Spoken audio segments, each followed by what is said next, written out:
"Call them what you like," said Tex Harrigan. "Lost people or strayed, crackpots or warped geniuses. I know enough of them to fill an entire department of queer people. I've been a reporter long enough to have run into quite a few of them." "For example," I said, recognizing Harrigan's mellowness. "Take Thaddeus McIlvaine," said Harrigan. "I never heard of him." "I suppose not," said Harrigan, "but I knew him. He was an eccentric old fellow who had a modest income, enough to keep up his hobbies, which were three. He played cards and chess at a tavern called Bixby's on North Clark Street. He was an amateur astronomer, and he had the fixed idea that there was life somewhere outside this planet, and that it was possible to communicate with other beings. But unlike most others, he tried it constantly with the queer machinery he had rigged up. Well, now, this old fellow had a trio of cronies with whom he played on occasion down at Bixby's. He had no one else to confide in. He kept them up with his progress among the stars and his communication with other life in the cosmos beyond our own, and they made a great joke out of it, from all I could gather. I suppose because he had no one else to talk to, McIlvaine took it without complaint. Well, as I said, I never heard of him until one morning the city editor, it was old Bill Henderson then, called me in and said, "Harrigan, we just got a lead on a fellow named Thaddeus McIlvaine who claims to have discovered a new star. Amateur astronomer up North Clark. Find him and get a story." So I set out to track him down. It was a great moment for Thaddeus McIlvaine. He sat down among his friends almost portentously, adjusted his spectacles and peered over them in his usual manner, halfway between a querulous oldster and a reproachful schoolmaster. "I've done it," he said quietly. "Aye, and what?" asked Alexander testily. "I discovered a new star."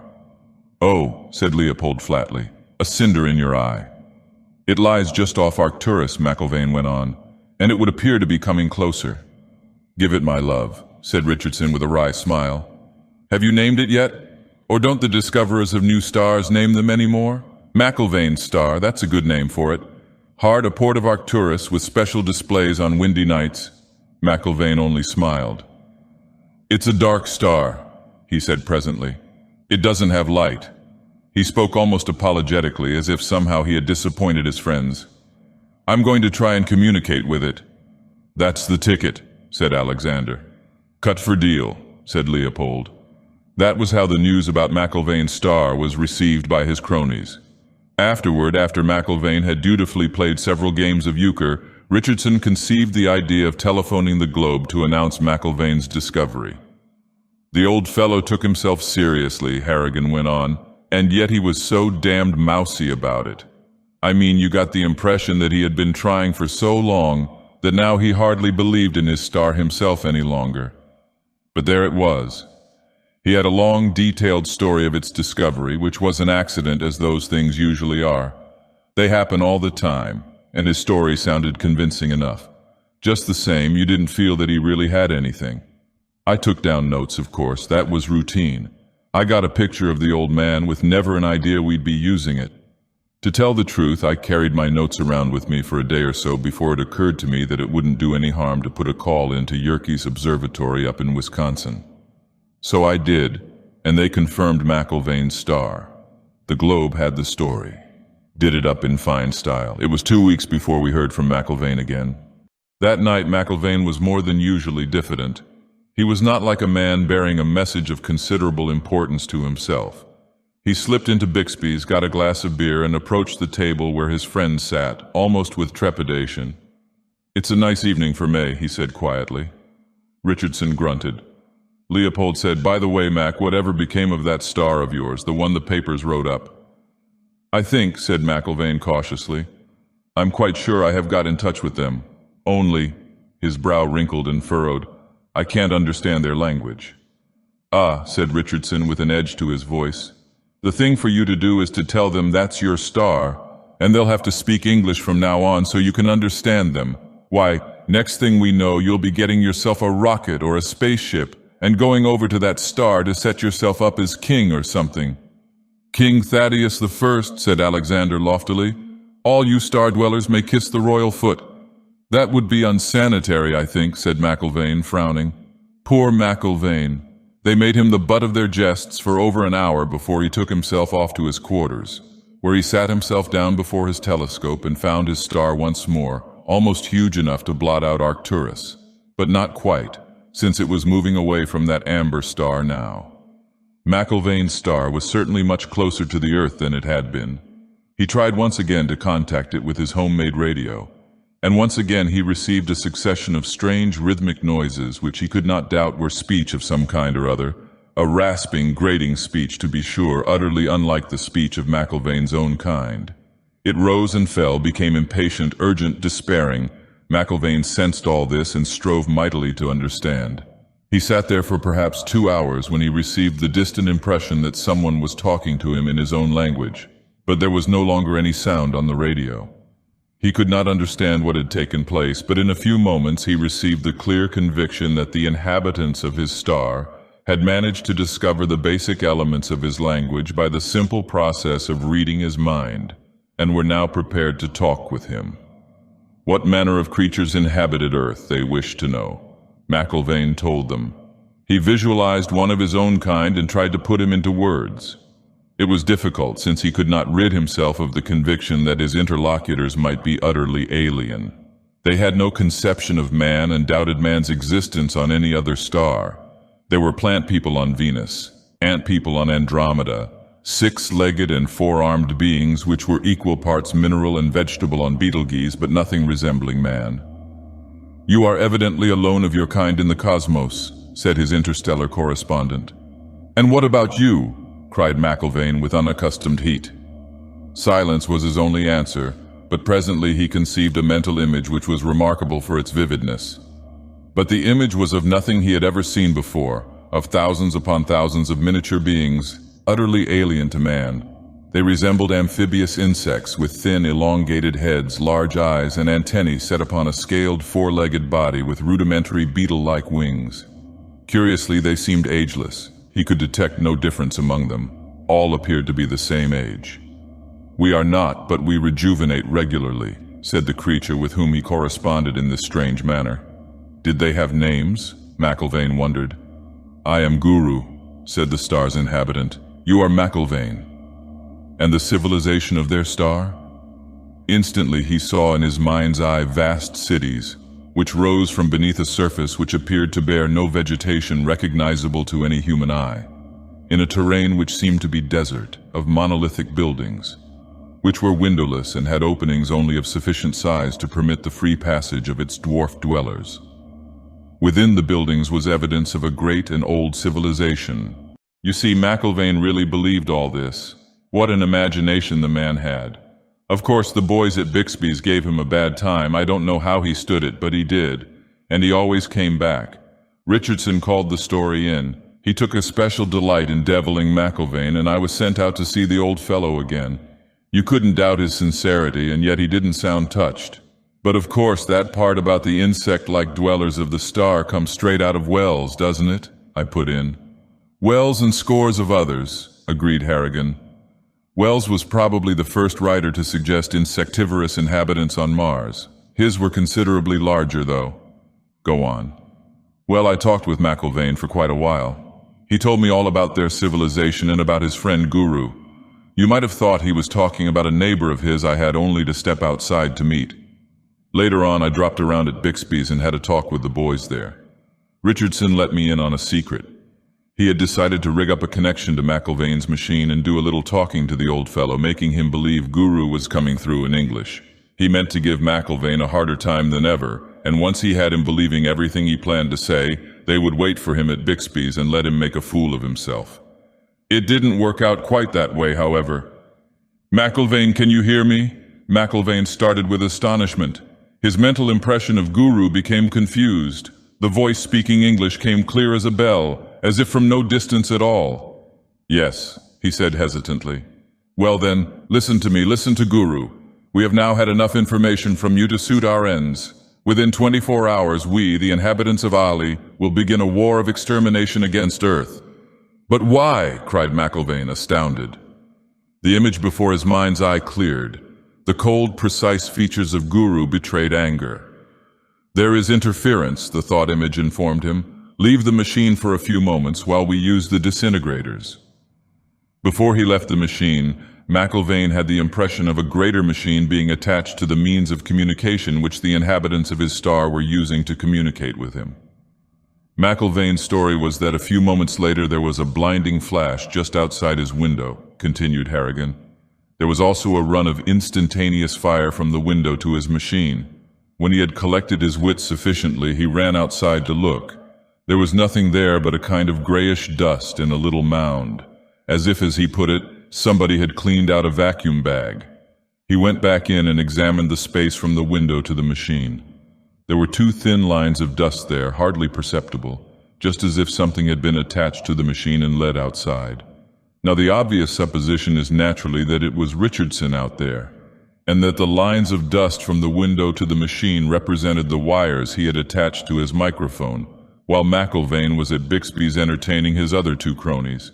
But this is fact, not fiction, and the point of the episode is that Richardson disappeared from that night on.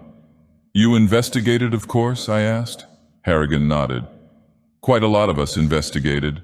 The police might have done better. There was a gang war on in Chicago just at that time, and Richardson was nobody with any connections. His nearest relatives weren't anxious about anything but what they might inherit. To tell the truth, his cronies at Bixby's were the only people who worried about him. McIlvaine as much as the rest of them. Oh, they gave the old man a hard time, all right. They went through his house with a fine-toothed comb. They dug up his yard, his cellar, and generally put him through it, figuring he was a natural to hang a murder rap on. But there was just nothing to be found, and they couldn't manufacture evidence when there was nothing to show that McIlvaine ever knew that Richardson planned to have a little fun with him. And no one had seen Richardson there. There was nothing but McIlvaine's word that he had heard what he said he heard. He needn't have volunteered that, but he did. After the police had finished with him, they wrote him off as a harmless nut. But the question of what happened to Richardson wasn't solved from that day to this. People have been known to walk out of their lives, I said, and never come back. Oh, sometimes they do. Richardson didn't. Besides, if he walked out of his life here, he did so without more than the clothing he had on. So much was missing from his effects, nothing more. And McIlvaine? Harrigan smiled thinly. He carried on. You couldn't expect him to do anything less. After all, he had worked most of his life trying to communicate with the worlds outside, and he had no intention of resigning his contact, no matter how much Richardson's disappearance upset him. For a while he believed that Guru had actually disintegrated Richardson. He offered that explanation, but by that time the dust had vanished and he was laughed out of face. So he went back to the machine and Guru and the little excursions to Bixby's. "What's the latest word from that star of yours?" asked Leopold when McIlvaine came in.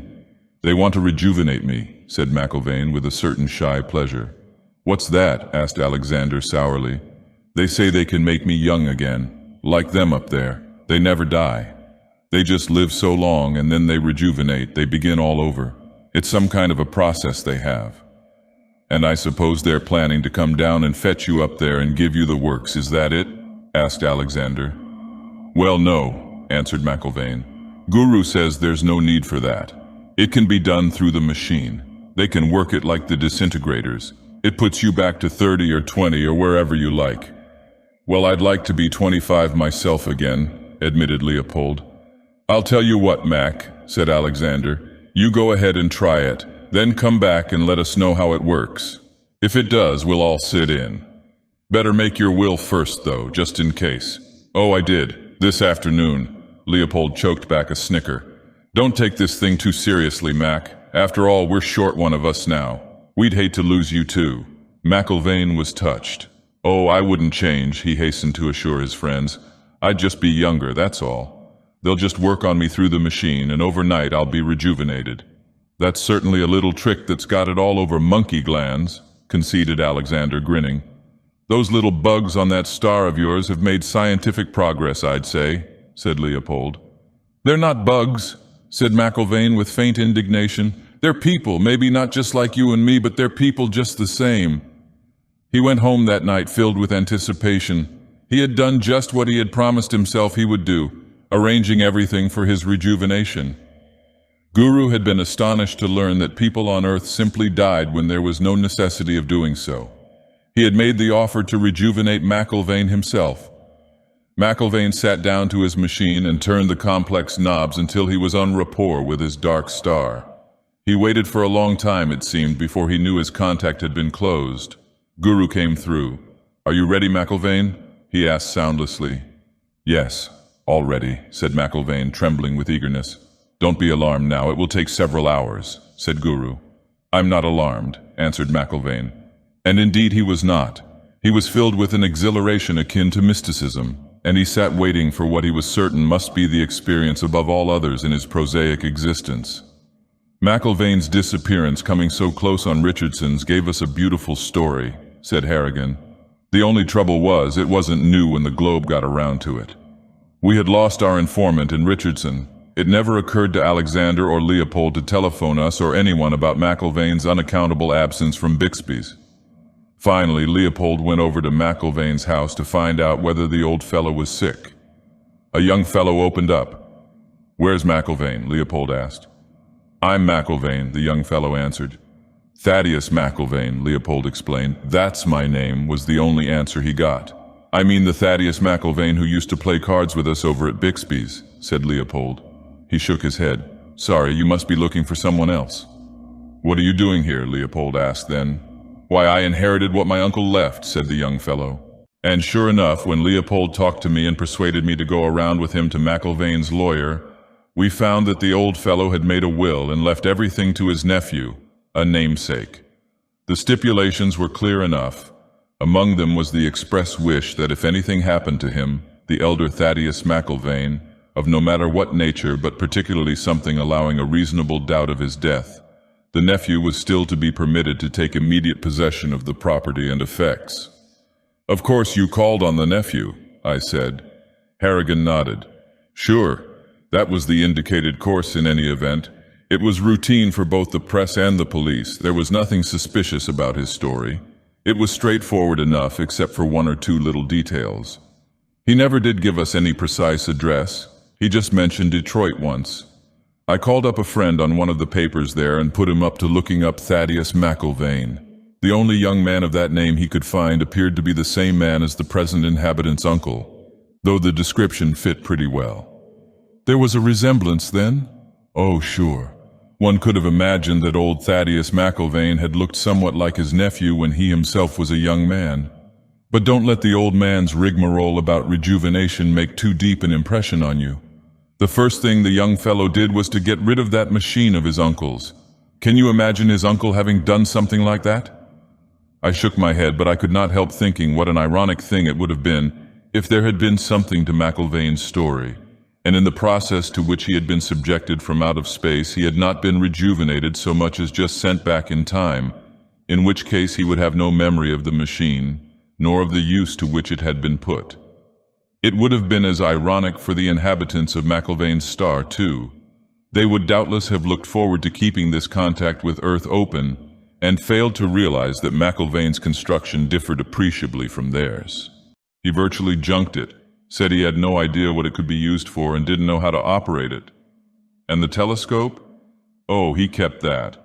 He said he had some interest in astronomy and meant to develop that if time permitted. So much ran in the family then? Yes, more than that. Old McIlvaine had a trick of seeming shy and self-conscious. So did this nephew of his. Wherever he came from, his origins must have been backward. I suspect that he was ashamed of them, and if I had to guess, I'd put him in the Kentucky Hill Country or the Ozarks. Modern concepts seemed to be pretty well too much for him, and his thinking would have been considerably more natural at the turn of the century. I had to see him several times. The police chivied him a little, but not much. He was so obviously innocent of everything that there was nothing for them in him. And the search for the old man didn't last long. No one had seen him after that last night at Bixby's. And since everyone had already long since concluded that he was mentally a little off-center, it was easy to conclude that he had wandered away somewhere, probably an amnesiac. That he might have anticipated that is indicated in the hasty preparation of his will, which came out of the blue, said Barnaval, who drew it up for him. I felt sorry for him. For whom? The nephew. He seemed so lost, you know, like a man who wanted to remember something but couldn't. I noticed that several times when I tried to talk to him. I had the feeling each time that there was something he wanted desperately to say. It hovered always on the rim of his awareness, but somehow There was no bridge to it, no clue to put it into words. He tried so hard for something he couldn't put his finger on. What became of him? Oh, he's still around. I think he found a job somewhere. As a matter of fact, I saw him just the other evening.